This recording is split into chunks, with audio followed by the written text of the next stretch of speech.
Perkenalkan, nama saya Armida Marsyom dengan NIM 2021-700-01. Nah, di sini saya akan menjelaskan mengenai KIBIDIK diskusi 2, yaitu mengenai fraktur. Soal yang pertama yaitu bagaimana struktur anatomi dan histologi tulang panjang. Nah, berikut ini adalah gambar dari struktur anatomi di mana terdapat tulang humerus dan skapula. Kemudian yang kedua yaitu terdapat radius dan ulna kanan pada posisi supinasi anterior dan juga pada tampak anterior, yaitu pada di sini terdapat ada tulang radius dan juga tulang ulna. Berikutnya adalah tulang tungkai bawah kanan, di mana ada tampak anterior dan posterior. Nah, di sini terdapat tulang fibula dan juga tulang tibia.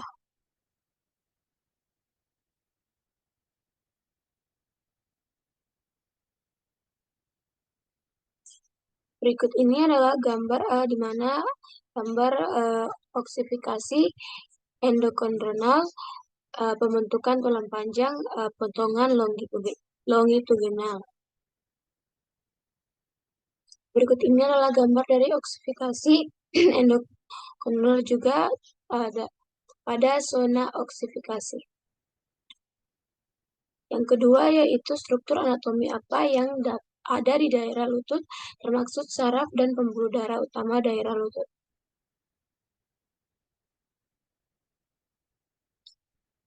Berikut di mana di sini ada terdapat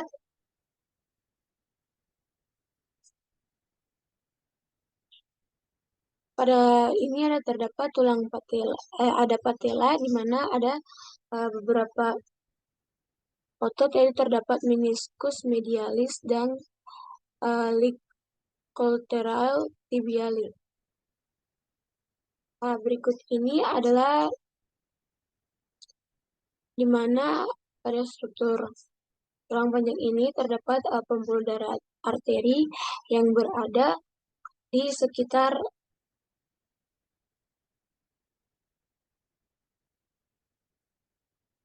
pembuluh darah arteri yang terdapat di bagian bawah, di mana terdapat arteri femoralis, kemudian ada arteri tibialis anterior dan arteri tibialis posterior. Yang berikut terdapat pembuluh darah vena yang di sekitar lutut, yaitu terdapat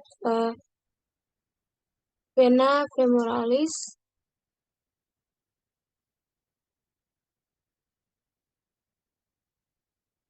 dan juga terdapat vena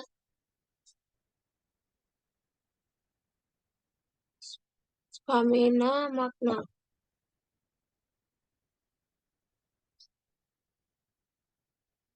Kemudian yang berikutnya terdapat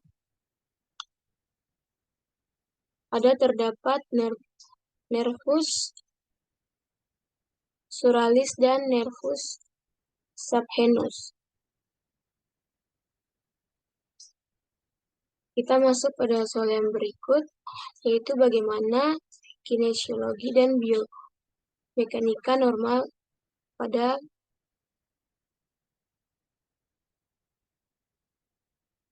tungkai dan mengapa timbul nyeri dan bagaimana mekanisme. Untuk soal yang ketiga di sini, kinesiologi ini merupakan ilmu yang mempelajari tentang gerak tubuh manusia, yaitu terdapat 3 prinsip, yaitu fisiologi, biomekanika, dan anatomi. Berikut ini adalah anatomi pada anggota gerak tubuh bagian yang meliputi otot dan tulang. Nah, ini adalah contohnya saat kita berlari.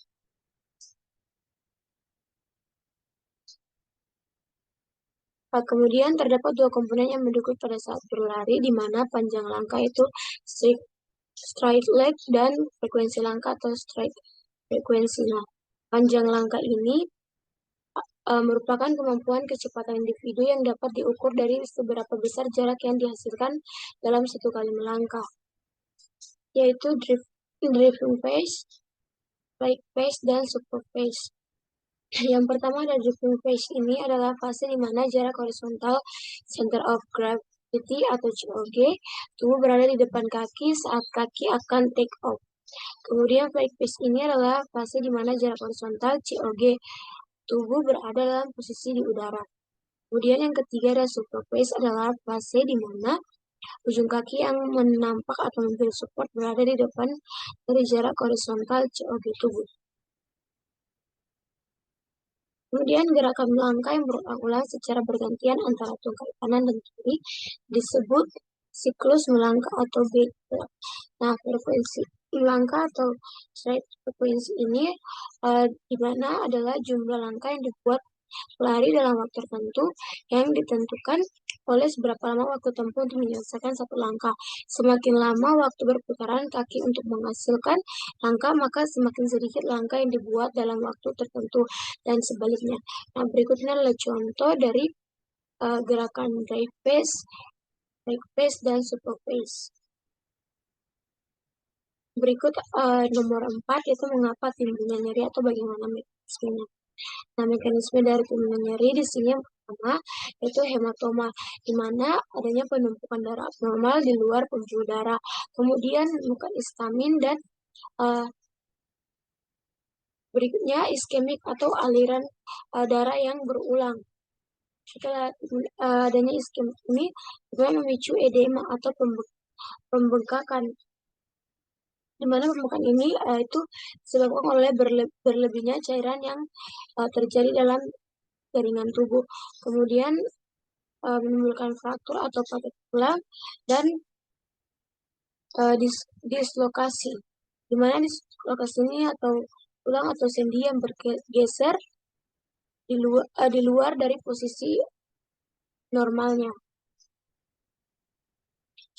Kita masuk pada soal yang berikut, yaitu soal nomor 5 dan 6. Bagaimana mengenal tanda fraktur atau dislokasi, mengapa perlu dibidai.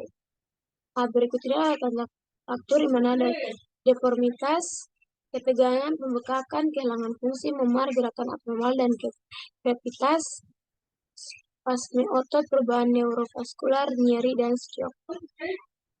Yang pertama ada tanda fraktur, di mana deformitas, yaitu pembengkakan dari perdarahan lokal dapat menyebabkan deformitas pada lokasi fraktur. Spasme otot dapat menyebabkan pembengkakan tukai, deformitas rotasional atau angulasi. Dibandingkan yang sehat, lokasi fraktur dapat memiliki deformitas yang nyata. Kemudian pembengkakan ini, edema dapat muncul segera sebagai akibat dari akumulasi cairan serosa pada lokasi fraktur serta ekstravasasi darah ke jaringan sekitar. Nah, berikutnya adalah contoh dari tanda fraktur, deformitas, dan pembekakan. Kemudian yang berikutnya ada memar. Memar ini terjadi karena perdarahan subkutan pada lokasi fraktur, dan spasme otot ini involuntar berfungsi sebagai bida alami untuk mengurangi gerakan lebih lanjut dari fragmen fraktur. Kemudian selanjutnya tanda fraktur yang berikut ada nyeri dan ketegangan, di mana nyeri ini neurologis masih baik. Nyeri akan selalu mengiringi fraktur. Intensitas dan keparahan dari nyeri akan berbeda pada masing-masing klien. Ketegangan ini di atas lokasi fraktur disebabkan oleh cedera yang terjadi. Kemudian tanda fraktur yang berikutnya ada kehilangan fungsi, di mana karena nyeri yang disebabkan fraktur atau karena hilangnya fungsi pengungkit lengan pada tungkai yang terkena kelumpuhan juga dapat terjadi dari cedera saraf. Kemudian gerakan abnormal dan krepitas ini gerakan dari bagian tengah tulang atau gerakan antara tulang. Kemudian tanda fraktur yang berikutnya itu ada perubahan neurovaskular dan shock, di mana perubahan neurovaskular ini akibat kerusakan saraf perifer atau struktur vaskular yang terkait. Dan shock ini fragmen tulang dapat merobek udara. Perdarahan besar atau tersembunyi dapat menyebabkan shock. Kemudian pembidayaan, pengertian dari pembidayaan itu suatu alat yang bersifat kaku atau keras yang digunakan pada patah tulang. Tindakan imobilisasi eksternal bagian tubuh yang mengalami patah tulang. Menurut tujuan dari pembidayaan ini ada imobilisasi luka patah tulang dan sasi eksternal untuk mencegah pertambahan parahnya suatu luka patah tulang, kemudian mengurangi nyeri dan mengurangi timbulnya kecepatan. Berikutnya mengistirahatkan anggota badan yang cedera dan mempercepat penyembuhan. Ini adalah macam-macam dari bida. Yang pertama ada bidairik. Bidairik ini adalah berbahan dasar kayu. Kemudian bidaisop ini plester atau perban yang plastik dengan lap plester yang. Berikutnya ada bidai traksi. Bidai traksi ini yaitu jenis penyangga khusus yang digunakan untuk mata tulang panjang pada paha. Kita masuk pada nomor 7, yaitu pemeriksaan penunjang apa yang diperlukan untuk konfirmasi diagnosis ketidakmampuan menggerakkan tubuh. Nah, informasi pada kasus yaitu diketahui bahwa kasus ini mana Panji ini dia ditabrak dari arah belakang, kemudian dia terlempar dan tersungkur ke arah depan. Lutut kanan membentur aspal, tungkainya tidak mampu digerakkan. Kemudian pertolongan pertama di RS adalah dipasang bidai di tungkai. Kemudian pemeriksaan fisik, yaitu tungkai tidak dapat digerakkan, adanya perbedaan bentuk tungkai, kemudian pembengkakan dan kepasi. Kemudian dari pemeriksaan radiologinya, patah tulang di bagian distal femur. Untuk pemeriksaan fraktur femur distal ini, ada pemeriksaan anamnesi, pemeriksaan fisik ini mencakup log, feel, move, kemudian pemeriksaan radiologi. Yang pertama itu pemeriksaan anamnesis di mana ada mekanisme cedera dan pernah mengalami cedera atau fraktur sebelumnya. Kemudian pemeriksaan fisik ini itu yang memperhatikan atau penampakan cedera yang itu terbuka atau tertutup. Kemudian feel atau palpasi ini merasakan ekstremitas dari proksimal. Kemudian move ini berupa pemeriksaan room atau rate of motion. Kemudian pemeriksaan radiologinya ini menggunakan pemeriksaan X-ray, yaitu di mana ada to view, to join, to lips, dan to obstruction, di mana pada TV ini antero, posterior, dan lateral. Kemudian dari to join ini melihat dua sendi pada ekstremitas yang cedera, kemudian dan ini membantu dalam mendiagnosis dan melihat anatominya. Kemudian to obstruction ini terdeteksi beberapa hari kemudian. Kemudian apa komplikasi yang terjadi pada cedera daerah distal femur? Kemudian komplikasi ini nyeri sekunder ini diakibatkan adanya perangkat keras atau iritasi skrup medial sekunder diakibatkan jika skrup terlalu panjang dan bersentuhan dengan jaringan lunak medial. Kemudian malnutrition itu menyebabkan arteritis pada kompartemen medial yang lateral. Kemudian aplikasi fragmen distal menjadi ekstensi berlebihan atau fleksi juga dapat mengakibatkan orif ini adalah open reduction internal vacation. Kemudian infeksi dapat terjadi hingga 3-16% untuk fraktur tertutup.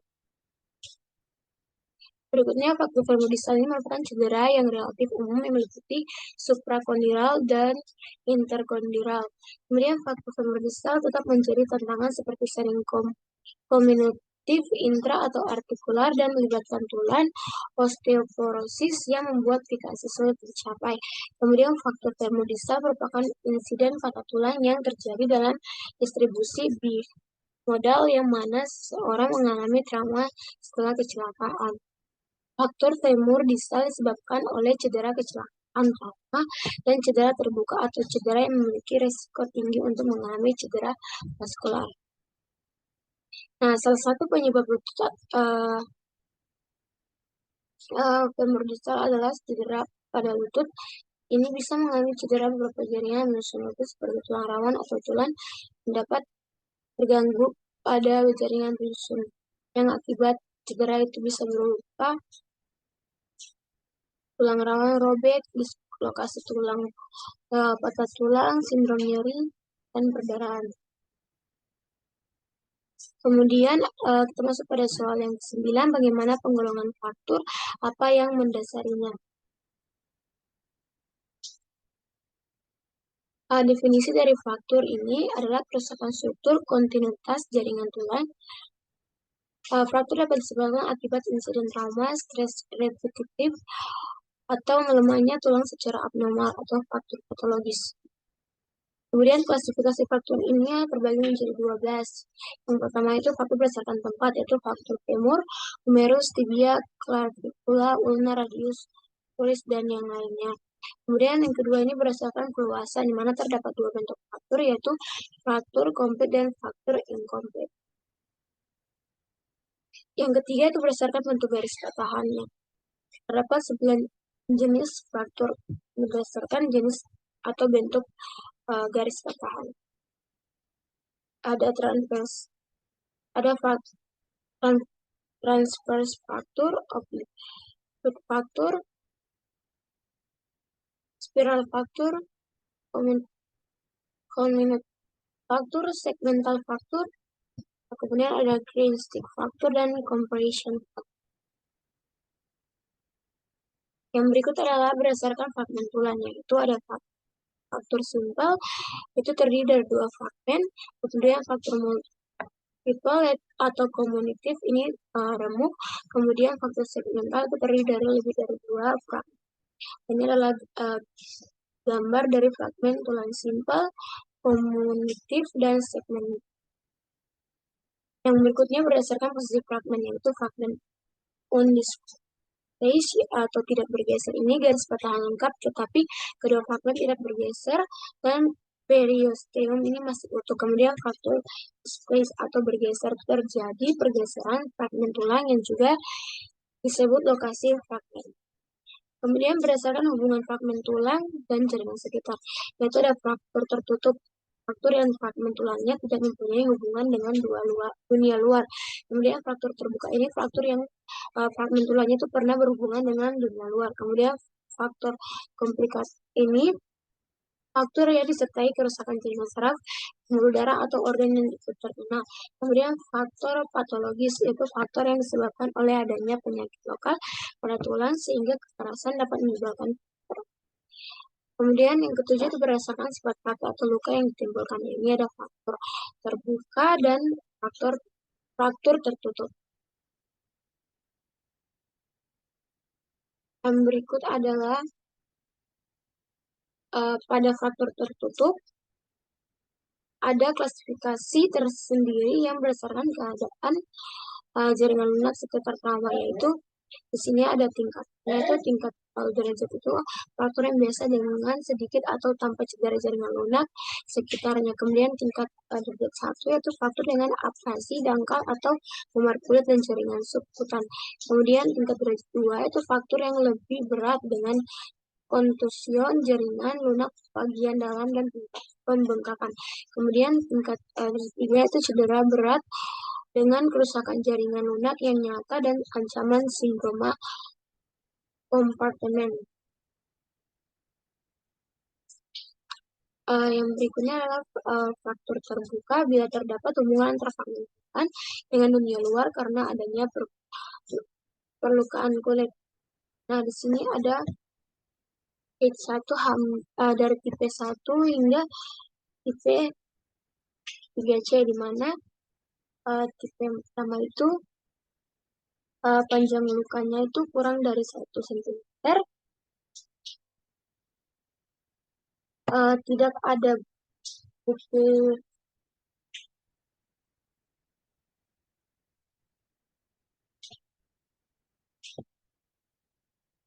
tidak ada bukti lain dari kontaminasi yang dalam. Kemudian tipe yang kedua itu panjang lukanya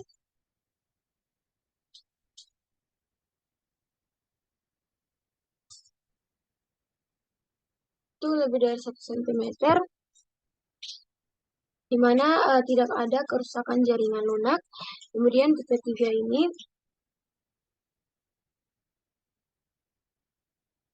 yaitu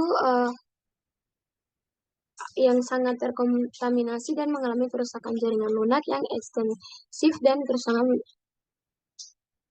yang meliputi kulit, otot, dan struktur neurovaskular. Kemudian tipe 3A yaitu lukanya yang besar, kemudian cakupan jaringan lunak yang baik. Kemudian tipe 3B yaitu di mana fragmen tulangnya terbuka dan adanya pengupasan periosteum yang luas dan perlu cangkupan. Kemudian tipe 3C ini lukanya besar dengan cedera arteri basal.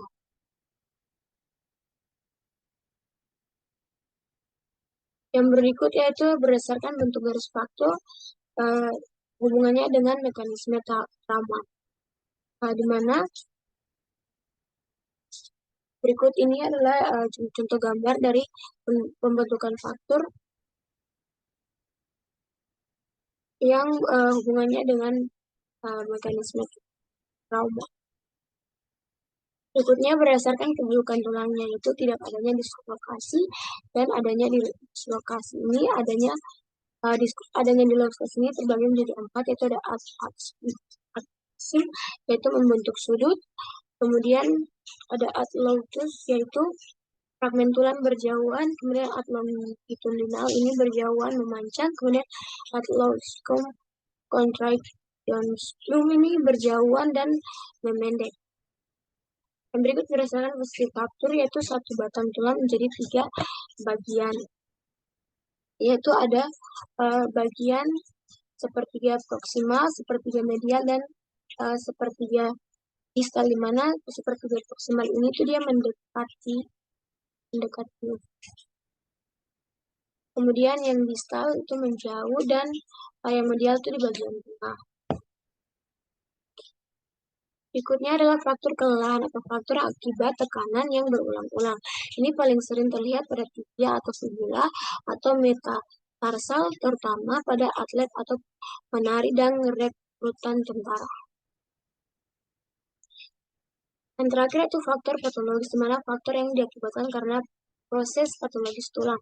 Nah, fraktur dapat terjadi bahkan dengan ketekanan normal jika tulang telah melemah atau oleh tumor, atau jika terlalu rapuh atau penyakit padat. Untuk soal nomor 10 ini pemeriksaan penunjang yang diperlukan untuk menegakkan diagnosis. Yang berikut adalah pemeriksaan penunjang fraktur. Yang pemeriksaan penunjang yang dapat dilakukan untuk mendiagnosis fraktur dan dislokasi tulang belakang adalah pemeriksaan laboratorium, X-ray, CT scan, dan MRI. Yang pertama adalah laboratorium, di mana pemeriksaan ini yang diperlukan pada pasien dengan fraktur dan dislokasi tulang belakang bertujuan untuk melihat adanya kerusakan organ akibat atau berkaitan dengan fraktur dan dislokasi tulang belakang. Berikutnya ini radiografi atau X-ray, di mana pemeriksaan radiografi polos dapat menjadi salah satu pilihan pemeriksaan karena tersedia banyak sarana kesehatan dan cost efektif. Kemudian pemeriksaan X-ray ini meliputi ada 2 sisi, 2 sendi, 2 ekstremitas, 2 jejas, 2 waktu, dan 2 pemeriksaan. Kemudian X-ray ini dari foto sinar X-ray ini dapat ditentukan tipe frakturnya, yaitu posisi pergeseran fragmen, fraktur, keterlibatan visi atau garis pertumbuhan, ekstensi garis fraktur ke dalam sendi, dan adanya patologi sebelum fraktur. Jadi survei di mana survei primer itu adanya airway, breathing, circulation, disability, dan exposure. Di mana airway ini adalah kelancaran dari jalan nafas. Kemudian breathing itu mitosnya di mana dia tuh berfungsi untuk paru-paru, ruang dada. Kemudian circulation ini adalah evaluasi dari sirkulasi atau volume darah. Kemudian diastole ini untuk tingkat kesegaran atau reduksi pupil. Kemudian exposure ini bukan dari seluruh karang. Kemudian adanya CT scan. CT scan ini digunakan untuk melihat adanya faktor kesembunyian tidak dapat dilihat dengan radiologi. Radiografi polos. Kekurangan dari CT scan ini adalah harganya yang cukup mahal dan radiasi yang dipaparkan pada pasien. CT scan dibutuhkan untuk mendeteksi faktor yang ringan dan terselubung atau obscure faktor. Kemudian ada MRI. MRI ini digunakan untuk membedakan antara faktor yang disebabkan oleh keganasan serta melihat kelainan neurologis yang terjadi secara sekunder akibat dari kompresi nervous root dan spinal cord. MRI juga dapat melihat integritas dari ligmen tulang belakang. MRI ini sangat sensitif untuk mendeteksi edema sumsum tulang yang terjadi di sekitar garis fraktur. Kemudian ada USG ini untuk memperlihatkan garis fraktur dan hematoma pada anak. Bila dibandingkan dengan MA, sensitivitas dan spesifitas USG ini untuk mendiagnosis fraktur adalah 100% dan 60%. Kemudian ada pemeriksaan densitas tulang. Pemeriksaan densitas tulang ini dilakukan pada pasien pertama dan fraktur kompresi tulang belakang secara spontan. Kemudian ada scintigraphy atau tulang. Ini juga dapat dipakai untuk mendeteksi faktor yang terselubung pada foto sinar X. Kita masuk pada soal yang 11, yaitu apa yang mendasari pemeriksaan penunjang. Dasar pemeriksaan penunjang ini ada anamnesis dan pemeriksaan fisik, di mana anamnesis ini Tuan Anji itu usianya 21 tahun, mengalami kecelakaan. Nah, keluhan utamanya itu sakit pada area lutut kanan. Kemudian keluhan penyertanya itu tidak mampu menggerakkan tungkainya. Kemudian riwayat pekerjaannya dia karyawan. Kemudian pemeriksaan fisik ini ada inspeksi, yaitu tungkai tidak dapat digerakkan. Kemudian tampak perbedaan bentuk tungkai. Kemudian ada bengkak dan krepitasi. Kemudian hasil pemeriksaan penunjang ini pada pasien Tuan itu dilakukan pemeriksaan penunjang menggunakan pemeriksaan radiologi dan hasil pemeriksaannya adanya patah tulang pada bagian distal femur. Soal yang ke-12 yaitu apa yang mendasari pasien tersebut harus dirujuk. Nah, dasar pasien itu dirujuk adalah hasil dari pemeriksaan penunjangnya, yaitu penegakan diagnosis, di mana pemeriksaan penunjang hasil tidak bisa ditangani oleh dokter primer dan rujukannya diberikan kepada dokter spesialis. Kaitannya dengan kasus yaitu pasien setelah dilakukan pemeriksaan penunjang dan ditemukan adanya patah tulang pada bagian distal femur. Nah, selanjutnya pasien ini dirujuk oleh dokter untuk melakukan tindakan selanjutnya yaitu operasi atau pembedahan. Berikutnya itu kita masuk pada soal yang 17, yaitu apa dasar tata laksana fraktur atau dislokasi pada daerah distal femur.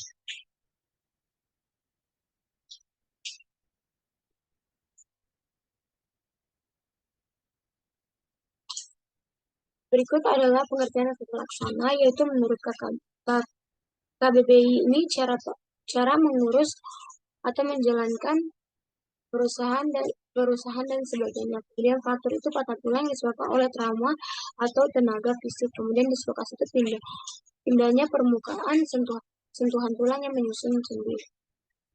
Kemudian tujuan dari penata laksanaan fraktur yaitu mengurangi nyeri, mendapatkan dan mempertahankan posisi yang optimal, mengizinkan dan membantu proses penyatuan tulang dan mengembalikan fungsi yang optimal. Kemudian tata laksana prinsip menangani fraktur adalah mengembalikan posisi patahan semula dan mempertahankan posisi itu selama masa penyembuhan patah tulang. Kemudian ada survei primer yang meliputi yaitu di mana airway, breathing, circulation, disability, dan exposure. Di mana airway ini adalah kelancaran dari jalan nafas, kemudian breathing itu ventilasi yang baik, yaitu fungsinya itu paru-paru, ruang dada, dan diafragma. Kemudian circulation ini adalah sirkulasi dari volume darah. Kemudian stability ini tingkat kesedaran atau dari redaksi pupil, kemudian exposure ini bukaan seluruh paparan atau kemudian ada tata laksana di mana survei sekunder ini riwayat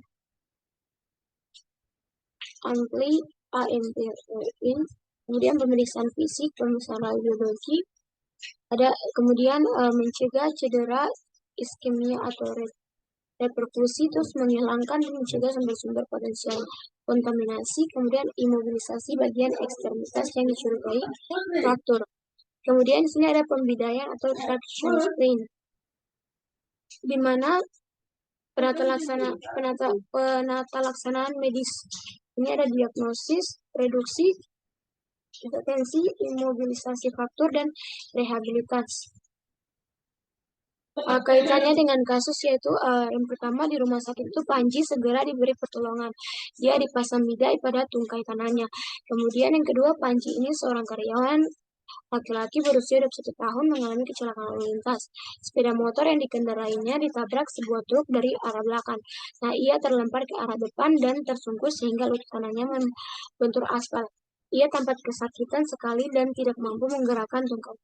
Kemudian yang ketiga selanjutnya itu Panji dipersiapkan untuk beberapa pemeriksaan radiologi. Hasil pemeriksaan menunjukkan adanya patah tulang pada bagian distal femur. Kita masuk pada soal yang ke-14 itu bagaimana mekanisme proses penyembuhan fraktur. Ini adalah proses penyembuhan fraktur. Mekanismenya yang pada gambar A ini adalah hematoma. Nah, hematoma ini adalah penumpukan darah abnormal di luar pembuluh darah. Kemudian gambar yang kedua yaitu inflammation. Inflammation ini adalah pembengkakan sekitar patah di bagian patah tulang. Kemudian yang kecil ada kalnus atau lapisan kulit yang menebal. Kemudian gambar yang berikutnya yaitu consolidation, yaitu di mana adanya konsolidasi. Kemudian yang gambar yang ini ada remodeling, di mana remodeling ini perkokohan atau persatuan sel-sel osteoblast yang membentuk tulang baru. Atau dia memproduksi tulang atau membentuk tulang baru yang keras dan kuat. Soal yang terakhir atau soal 15 yaitu mana faktor-faktor apa saja yang menentukan kecepatan penyembuhan fraktur. Nah, yang berikutnya ada faktor yang menentukan kecepatan penyembuhan fraktur. Ini ada faktor lokal dan faktor sistemik. Nah, faktor lokal ini sendiri ada karakteristik fraktur di mana gerakan yang berlebihan, kerusakan yang luas, dan jaringan lunak yang terjebak dalam ujung fraktur dapat menyebabkan penundaan atau non-union. Kemudian infeksi itu dapat menyebabkan penyembuhan yang buruk dan tertunda atau non-union. Kemudian faktor lokal yang ketiga itu ada pasokan darah, di mana berkurangnya suplai darah ke lokasi fraktur dapat menyebabkan penundaan atau non-union. Kemudian faktor sistemik ini yaitu meliputi usia, gemukan, anemia, kondisi endokrin atau diabetes, kemudian pemberian steroid, malnutrisi, dan merokok. Nah, untuk kaitannya dengan kasus yaitu yang pertama, dari hasil pemeriksaan menunjukkan adanya patah tulang pada bagian distal femur, di mana faktor femur distal ini terjadi karena pergeseran tulang belakang femur bagian ujung yang dapat terjadi akibat trauma seperti kecelakaan maupun jatuh dari ketinggian. Kemudian yang kedua itu di rumah sakit Panji segera diberi pertolongan dipasang bidai pada tungkai kanannya. Nah, pilihan ini dikarenakan adanya perbedaan pada bentuk tungkai, pembengkakan dan krepitasi fraktur cukup diperbaiki melalui reduksi dan imobilisasi dan rehabilitasi. Oke, sekian dan terima kasih dari penjelasan saya.